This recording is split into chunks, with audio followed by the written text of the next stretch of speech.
श्री गुरु भक्ति योग। जन्म मरण के विष चक्र से मुक्त होने का कोई मार्ग नहीं है क्या?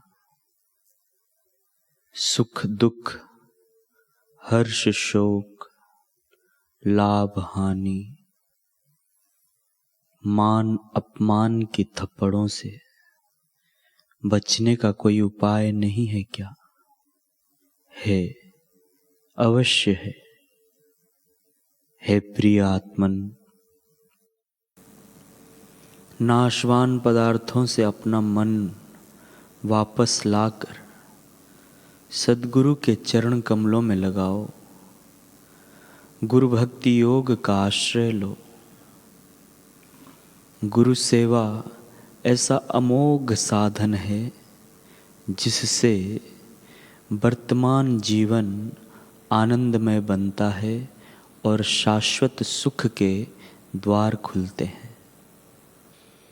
गुरु सेवत ते नर धन्य यहाँ, तिनको नहीं दुख यहाँ न वहाँ। सच्चे सद्गुरु की हुई भक्ति शिष्य में सांसारिक पदार्थों के प्रति वैराग्य एवं अनासक्ति जगाती है। परमात्मा के प्रति प्रेम के पुष्प महकाती है। प्रत्येक शिष्य सद्गुरु की सेवा करना चाहता है, लेकिन अपने ढंग से। सद्गुरु चाहें उस ढंग से सेवा करने को कोई तत्पर नहीं।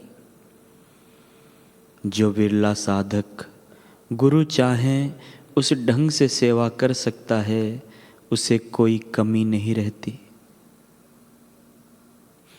ब्रह्मनिष्ठ सद्गुरु की सेवा से उनकी कृपा प्राप्त होती है और उस कृपा से ना मिल सके ऐसा तीनों लोकों में कुछ भी नहीं है। गुरु शिष्य का संबंध पवित्रतम संबंध है। संसार के तमाम बंधनों से छुड़ाकर वह मुक्ति के मार्ग पर प्रस्थान कराता है। यह संबंध जीवन पर्यंत का संबंध है। ये बात अपने हृदय की डायरी में सुवर्ण अक्षरों से लिख लो। उल्लू सूर्य के प्रकाश के अस्तित्व को माने या ना माने, फिर भी सूर्य हमेशा प्रकाशता है। चंचल मन का मनुष्य माने या ना माने, लेकिन सद्गुरु की परम कल्याणकारी कृपा सदैव बरसती ही रहती है।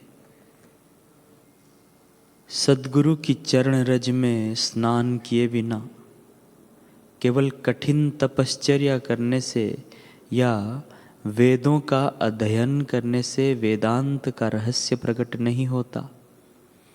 आत्मानंद का अमृत नहीं मिलता। दर्शन शास्त्र के चाहें जितने ग्रंथ पढ़ो, हजारों वर्षों तक हिमालय की गुफा में तप करो, वर्षों तक प्राणायाम करो, जीवन पर्यंत शीर्षासन करो, समग्र विश्व में प्रवास करके व्याख्यान दो, फिर भी सद्गुरु की कृपा के बिना आत्मज्ञान नहीं होता। अतः निरभिमानी, सरल, निजानंद में मस्त, दयालु स्वभाव के आत्म साक्षात्कारी सद्गुरु के चरण में जाओ।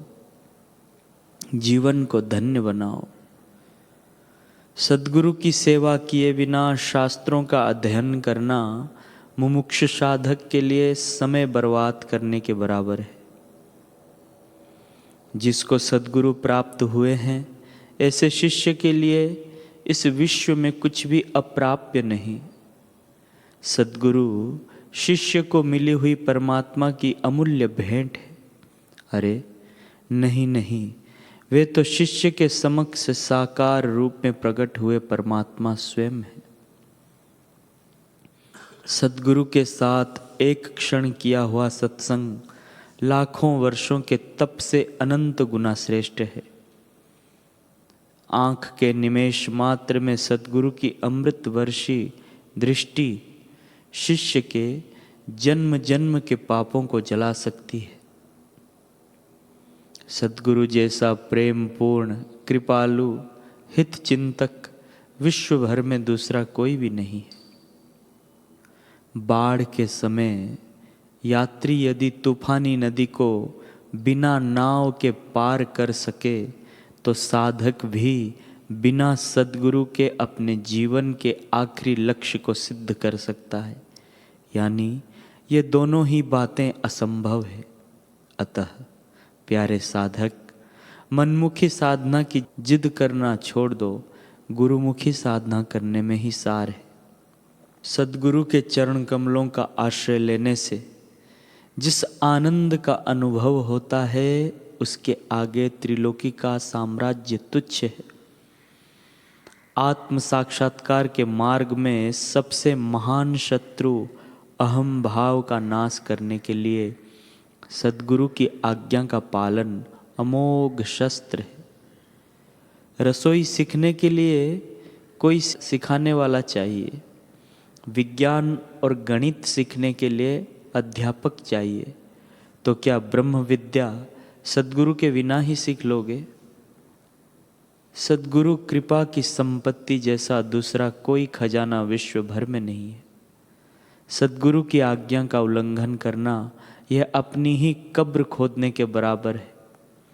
सद्गुरु के कार्य को शंका की दृष्टि से देखना महापातक है। गुरु भक्ति व गुरु सेवा ये साधना रूपी नौका की दो पतवारें हैं। उनकी मदद से शिष्य संसार सागर को पार कर सकता है। सद्गुरु की कसौटी करना असंभव है, क्योंकि एक विवेकानंद ही दूसरे विवेकानंद को पहचान सकते हैं। बुद्ध को जानने के लिए दूसरे बुद्ध की आवश्यकता रहती है। एक रामतीर्थ का रहस्य दूसरे रामतीर्थ ही पा सकते हैं।